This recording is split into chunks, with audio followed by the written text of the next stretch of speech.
I agree that 2 years is a very short period of time to learn the job and then to become effective at it.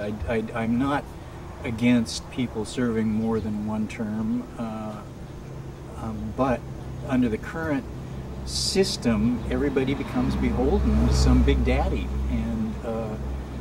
and that's what I want to break the hold of. I mean, that's why we need campaign finance reform, because term limits isn't really the issue. The issue is really who they are beholden to and who they are working for. And under the current, campaign finance system, they have to be pretty difficult not to be beholden to some deep pockets.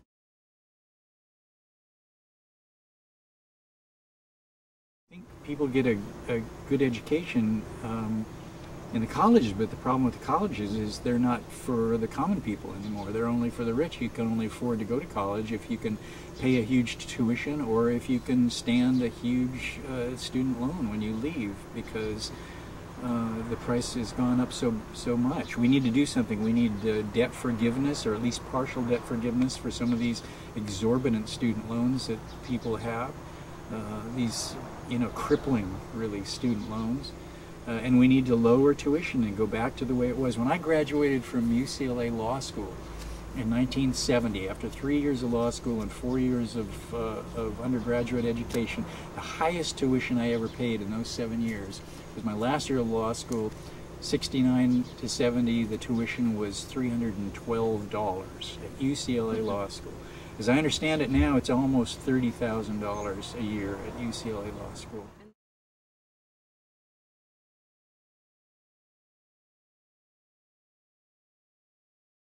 Complete Party, and yes, I'm proud to have been endorsed by the San Diego Green Party. But I do think your question went to the environment, and that is an incredibly important issue, because preserving the planet, is one thing that we should be, very high on our list. Living in a sustainable way, so that we can live for 7 generations and more, on this planet. We have to be very careful about what we do with the resources, including, everybody thinks about resources as oil and water, and all of those things are very important resources. But another resource that the environment gives us is sinks, places to dump our waste and whatnot. And a lot of our sinks are full. We dumped our stuff into the rivers and we polluted them. We dumped our stuff into the lakes and polluted them.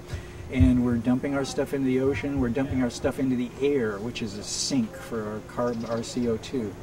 And we're just ruining the environment with this short-term mentality that I talked about earlier, the mentality of short-term profits, and to hell with the consequences, to hell with the long-term consequences. That's sort of the system that we're locked into is like that. That's the laws of the system, and we have to understand that, and we have to ask ourselves, is that the way we want to live anymore?